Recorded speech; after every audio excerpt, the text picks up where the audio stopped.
आप सभी को पता है कि बिहार में पिछले 2 सालों से सर्वे का काम चल रहा है। तो सर्वे से रिलेटेड आपके मन में जो भी क्वेश्चन है वो मुझे कमेंट करके बताएं। अगर आपके भी गांव में सर्वे हो रहा है तो इस वीडियो को ज़रूर देखें। तो इसमें हम कुछ क्वेश्चन के बारे में बात करेंगे जो अक्सर रैयत लेकर आते हैं मेरे पास कि मेरे ज़मीन में ये ऐसा हो गया, फिर ऐसा हो गया, तो बताइए इसका उत्तराधिकारी कौन होगा या फिर इसका समाधान क्या होगा। तो चलिए बिना देर किए मैं शुरू करती हूँ आज का टॉपिक।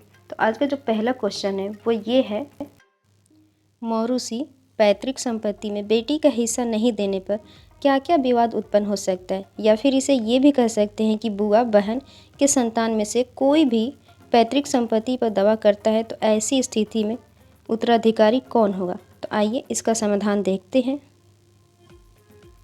इसका समाधान देखने से पहले मैं आपको बता दूं कि ये हिंदू कानून और मुस्लिम कानून के लिए अलग अलग होता है। तो चलिए पहले मैं हिंदू कानून के लिए देख लेती हूँ। तो हिंदू कानून में ऐसा माना जाता है कि उच्चतम न्यायालय द्वारा पैतृक संपत्ति में बेटी को बराबर का हिस्सेदार माना गया है यदि खाता निर्माण के समय विवाद हो। अविवादित वंशावली मतलब वैसा वंशावली जिस पे परिवार के सभी लोग एग्री करते हो कि हाँ ये वंशावली सही है, तो उस वंशावली के आधार पर मूल रैयत के सभी वंशजों के नाम से खाता खुलेगा। तो चलिए अब देख लेते हैं मुस्लिम कानून के अनुसार। मुस्लिम कानून के तहत विरासत के कानून काफ़ी सख्त हैं।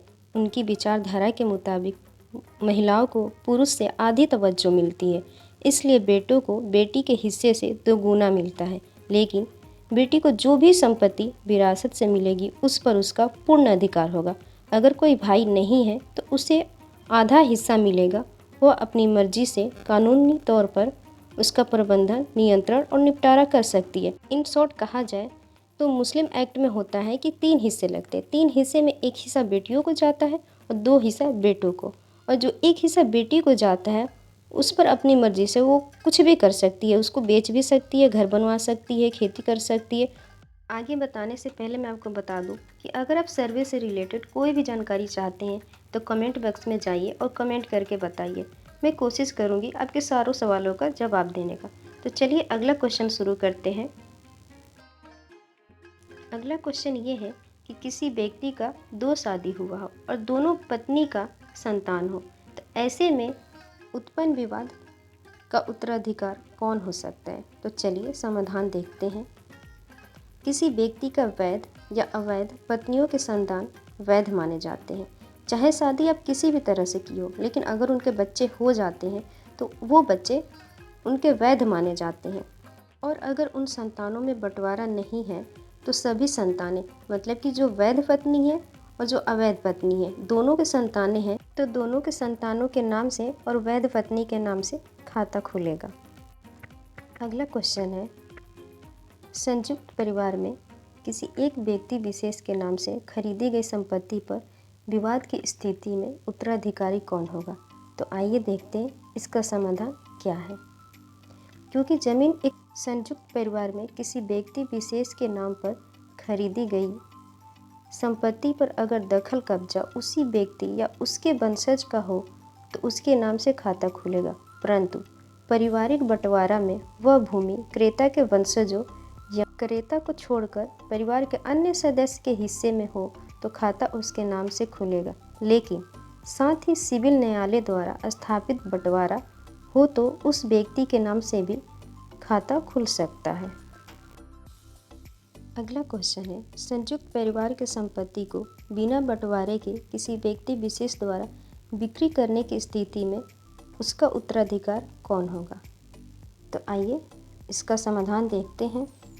इसका समाधान ये है, संयुक्त परिवार की संपत्ति को बिना बंटवारे के किसी व्यक्ति विशेष द्वारा बिक्री की गई भूमि का खाता केवाला खातादारी के नाम से खुलेगा। मतलब कि अगर ज़मीन बिक्री हो गई है तो जिसके नाम पे बिक्री हुआ है उसके खाताधारी के नाम से खुलेगा, या फिर उसके वंशज होंगे तो उसके नाम से खुलेगा।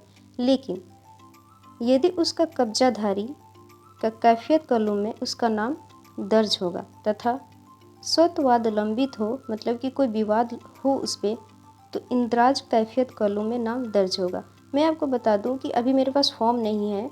एक फॉर्म आता है जिसमें कैफियत कॉलम होता है और इंदराज कैफियत कॉलम होता है।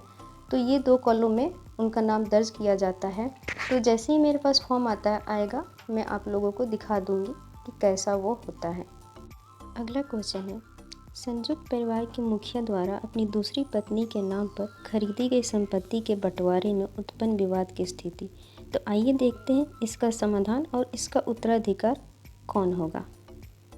संयुक्त परिवार में व्यक्ति विशेष के नाम खरीदी गई संपत्ति पर अगर दखल कब्जा उस व्यक्ति विशेष या उसके वंशज का हो तो उसके नाम से खाता खुलेगा, परंतु यदि पारिवारिक बंटवारानामा में वह भूमि क्रेता के वंशजों या क्रेता को छोड़कर परिवार के अन्य सदस्य के हिस्से में हो तो खाता उसके नाम से खुलेगा।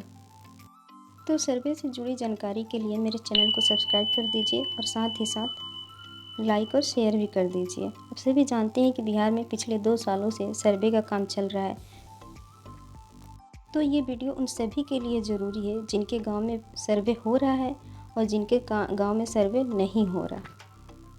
मेरा अगला वीडियो होगा कि सर्वे का फॉर्म कैसे फिल किया जाए। अगर आप देखना चाहते हैं तो मेरे चैनल को सब्सक्राइब कर दीजिए। मिलते हैं अगले वीडियो में, तब तक के लिए धन्यवाद।